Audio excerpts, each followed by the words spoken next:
31st is less than 24 hours away, folks, which means we're that much closer to the best time of the year if you're a college basketball fan. March Madness is about 1 month away. Our Week 13 top 25 that actually makes sense is here. And, of course, we have teamed up with Mark Rogers, the voice of college football. Mark, of course, takes care of the top 25, his top 25 that actually makes sense during the college football season.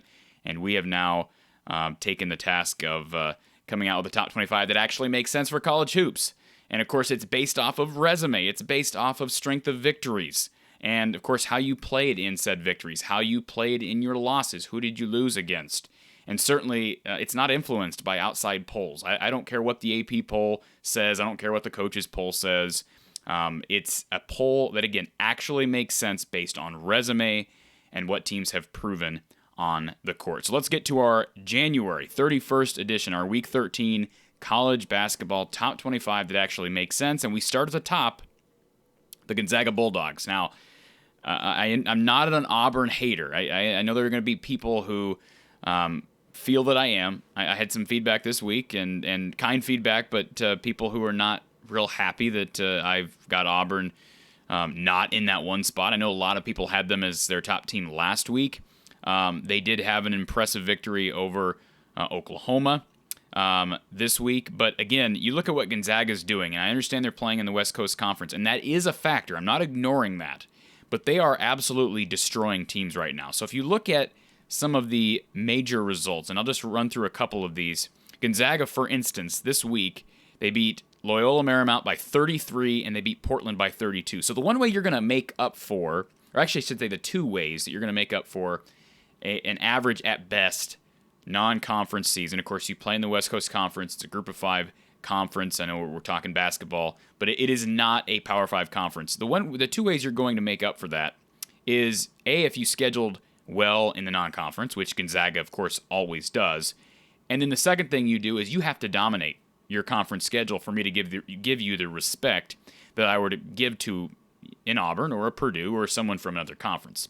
So Gonzaga is doing that. They are dominating West Coast Conference teams. They put up over 100 the other night again. They just continue to pile on the points. They're my number 1 team right now. Auburn number 2. Yes, they're 20-1. And it's very close here. I want to make that clear. With Baylor losing, for me, it's very close. Auburn looks good. I need to see them get a couple more quality wins and dominating the teams they should dominate. Listen, Auburn, yeah, they beat Oklahoma by 18. They beat a bad Missouri team by 1. Okay? Missouri's not a good basketball team. All right, that was this week. Auburn beat a bad Mizzou team by 1, followed it up with a win against an average Oklahoma team, but that's not going to make me move them up. That's not, those kind of cancel each other out, to be completely honest. And that makes me furrow my brow a bit when you beat a bad Mizzou team by just 1 point. Yes, they did win, I get it, but it's also how you performed in those victories. So Auburn number 2, Purdue is number 3. Of course, the last second victory to Ohio State, courtesy of Jaden Ivey on Sunday. Baylor moves down to number 4. Of course, Baylor losing to Alabama, who's just so up and down. Alabama beats Baylor, and then before that, they lose to a bad Georgia team. I mean, a bad Georgia team. They actually lost that game. So Alabama is a weird team, and it's going to be interesting to see how the committee seeds them, because I have no doubt they'll make the tournament with all these wins. They've beaten Gonzaga now and Baylor. Wisconsin, number 5. I am high on the Badgers right now. They're playing well together. Again, if Tyler Wall can be healthy in March, of course, Johnny Davis is going to get his. And like him or not, Brad Davidson has played very well for them in his super senior year. Kentucky, I mean, you don't see many teams go into Allen Fieldhouse and dominate. That's what they did to Kansas over the weekend. They absolutely dominated the Jayhawks. So I've got them at number 6. UCLA, I mean, good week for them. They beat Arizona by 16. They won 3 games by a total of 63 points. So you wonder why I moved UCLA up 4 spots, and I know people have them higher. Still have not seen the quality of schedule. They've had some games postponed, but they're moving up. Duke at number 8. Texas Tech lost in double overtime to Kansas. They stay put at number 9. Arizona moves down to number 10. Again, I wasn't high on the Wildcats prior. They had just 1 loss, and I was never high on them. They got beaten pretty badly, convincingly, to UCLA. All right, let's move on to our 11 through 25 slots. Providence, boy, talk about upward movement. Move them up 7 spots. And again, you have to look at this and realize I'm not looking at it from how many spots does this team need to move up, or how many spots do they deserve to move up based upon a win or a loss. No, it's based on everybody's resume collectively. And again, as Mark always talks about for his college football polls, that has to be reevaluated as the season goes on. Because certainly teams, for instance, Memphis. Iowa State beat Memphis early. Memphis is not a good basketball team right now. I don't care if they got Emoni Bates or not. That's not a good team right now. So you have to reevaluate quality of wins as you go. But Providence right now, man, winning at Xavier, winning against Marquette, 2 of the best teams in the Big East. They are moving up and moving up hot. They're 18-2. They move up 7 spots to number 11. Yeah, I've got Houston at number 12. I know people, again, some response about Houston. They moved up 1 spot. They're not dominating teams the way Gonzaga's dominating teams, and they don't play in a good conference. I mean, they just don't play in a good conference. They did win at UCF by 14. I mean, but again, to make up for an average non-conference schedule and certainly a below-average conference schedule, you better be dominating teams. So I don't care if you're 18-2 or not. They're at number 12. Kansas moves down to number 6. They did beat Texas Tech, lost to Kentucky. Michigan State moving 8 spots down.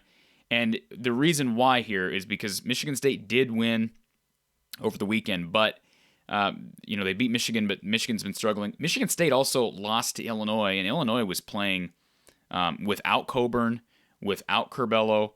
That is that's not a good loss. I mean, that's a game that Michigan State should have won. Villanova stays put at number 15. They got a couple good wins. Ohio State moves down slightly after their loss to Purdue.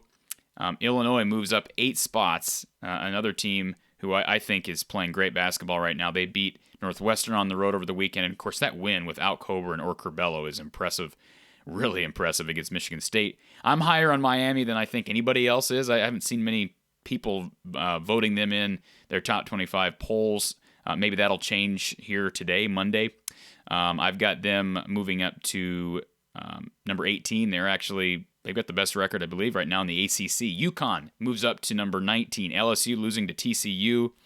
I've got them down to 20. Marquette moves down just a spot, as does Xavier. And then Texas, new to the poll. They are in after beating Tennessee. And if you'll recall my poll last week, I said Texas was right on the outside looking in. They're now in at number 23. Tennessee was behind Texas in this poll because they lost the head-to-head. So I've got Tennessee behind them. Iowa State, they had a couple good wins. Certainly the win at Oklahoma State was good. Missouri's not a very good team, but they were right on the outside looking in last week as well. A couple notes that I didn't bring up earlier. VCU over Davidson. So Davidson was regarded by some people to be a top 25 team. They're no longer. VCU, an average VCU team at best. We mentioned Purdue. That win at Iowa was impressive. Then they come back and beat Ohio State. I still think Purdue's a Final Four team. And then you look down the list here, Alabama. Defeating Baylor, and I can't get over that. You beat Baylor, and yet you're coming off a loss to Georgia, just not very good. And again, the most impressive win was that Kentucky win at Kansas. And how about this? I know this is going to be criticized by some, but I don't have USC in my poll. Now I had USC at 17 last week. I looked again at their resume, and they lose to Stanford this week. And I just couldn't justify having them in the poll. I don't care if they've got 3 losses. Beat somebody good. And I'll be happy to have you in the poll. But they haven't beaten anybody good. They've had all their games against good teams postponed or canceled. Once USC plays, once they play Arizona, who I don't think is all that great, but again, based on resume, they're certainly in my top 25. Once they play UCLA, who I think is the best team in the conference, and you win, then we can have a different discussion. But right now, USC is probably 26, right outside of Iowa State, who's proving itself in maybe the best conference in the country. TCU also right on the outside looking in. Alabama, I almost put them back in, but man, they're racking up losses, and they kind of do the whole good cop, bad cop thing. They have, again, the win against Baylor and lost to Georgia. So it's just tough for me. And you look at teams like Florida State and BYU and certainly Colorado State, some teams that were kind of on the edge of being ranked last week, losing this week, not helping their cause. So not a ton of movement at the bottom of the poll, although, again, I did take USC out and added Texas and Iowa State to the poll. And, of course, that also means that Alabama was left out, again, dropped out of the poll. But overall, I think right now it's the upper echelon is starting to separate itself. Gonzaga, Auburn, Purdue, I still think Baylor is in that class, and possibly Wisconsin and Kentucky. UCLA, they're kind of a dark horse right now. Again, how do you rate the Pac-12 and Duke? But then, boy, after that, I think there's a gap. I think maybe those top 8 are where we're at right now. But that doesn't mean things can't change. I think Illinois is playing great basketball right now. So is Providence. They might actually move into that top 10 here next week and have an opportunity to make some serious noise come March. Appreciate you listening to my top 25 that actually makes sense for week 13 of college basketball. Join us tonight for Iowa Penn State postgame with Coach Gary Close right here from the Hawkeye of the Storm on YouTube.